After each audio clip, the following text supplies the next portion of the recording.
नमस्कार, मेरा नाम योगेश कौशिक है और आप देख रहे हैं धौलपुर टीवी।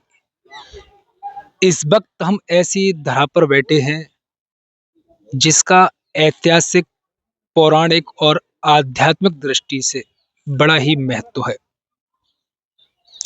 हम आपको ऐसी धरा के दर्शन कराएंगे जहां भगवान शिव ने बरगद के पेड़ के नीचे बैठकर विश्राम किया था।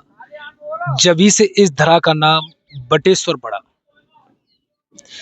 इस धरा पर ताजमहल से करीब 70 किलोमीटर की दूरी पर उत्तर दिशा में यमुना नदी के किनारे पर, जिसको बाबा भोलेनाथ की नगरी भी कहा जाता है और ये देश भर में प्रसिद्ध है।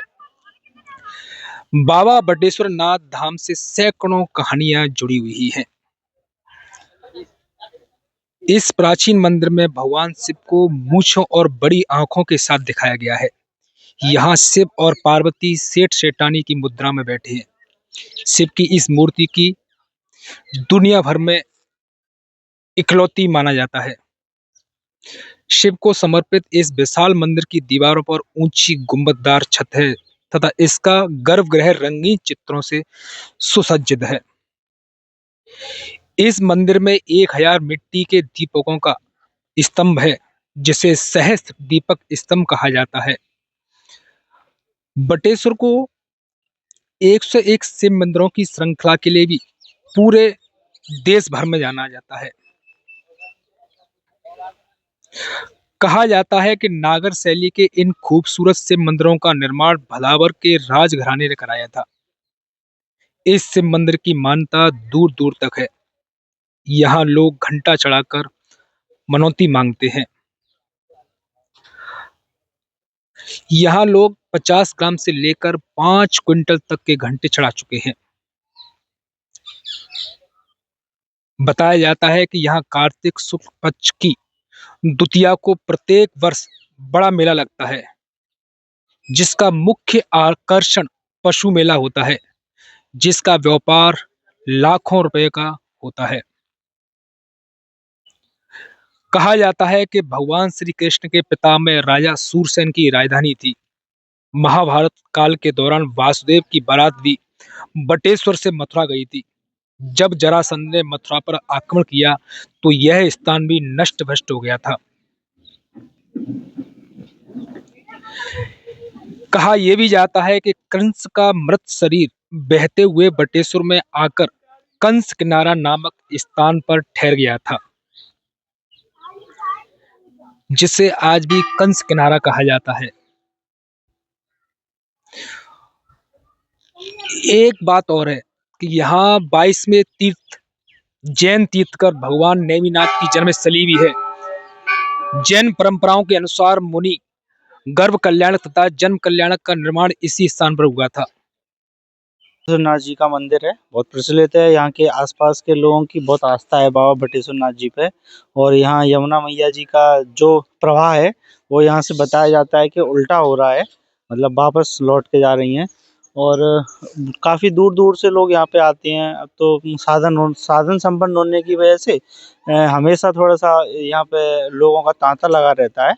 पहले थोड़ा कम था और अभी काफ़ी मतलब प्रशासन की तरफ से यहाँ के लिए फंड भी आया है। उस फंड का अगर अच्छी तरीके से, सही तरीके से प्रशासन और शासन मिलके अगर इस्तेमाल करेंगे तो यहाँ की दिव्यता और भव्यता और बढ़ेगी और लोगों में इसका ज़्यादा प्रचार प्रसार हो सकेगा। हमारे साथ यहाँ के महंत राकेश वाजपेयी जी मौजूद हैं, जो यहाँ का इतिहास के बारे में जानकारी रखते हैं। उनसे हम बात करेंगे क्या इतिहास रहा है, क्या यहाँ की कथाएं रही हैं। जी वाजपेयी जी, बहुत बहुत स्वागत है आपका। जी बताइए यहाँ के इतिहास। ये जो भगवान बटेश्वर नाथ यहाँ जहाँ जिस परिसर में हम और आप सब लोग खड़े हैं, ये भगवान बटेश्वर का नाथ का ये पावन धरा है। इस धरा का बहुत ही अद्भुत और अलंकृत ये स्थान है। यहाँ हमारे यहाँ भदावर नरेश के परिवार में लड़की से लड़का हुआ, बदन परिवर्तन जिसका हुआ, और उसके गोद में जो बदन परिवर्तन के बाद में ये भगवान शिव की मूर्ति को लेकर के गोद में लेकर के और यमुना नदी के किनारे पर जो आए, उन्हीं के नाम से इस जगह की आज भी विख्याति है और उन्हीं के नाम से आज ये स्थान सारे देश भर में प्रचलन में और प्रसिद्धता में अपना स्थान रख रहे हैं।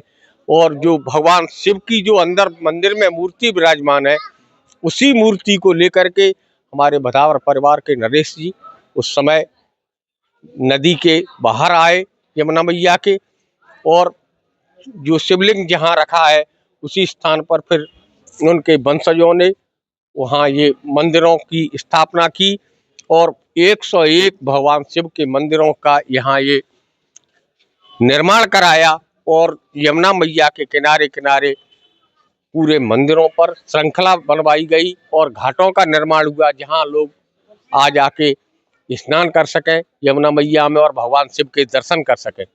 ये बाबा बटेश्वर नाथ का यहाँ यमुना मैया उल्टी बहती है, क्या कहानी है इसकी? ये यमुना मैया जहाँ हम और आप खड़े हैं, हमारे और आपके पीछे से ये सीधी धारा थी।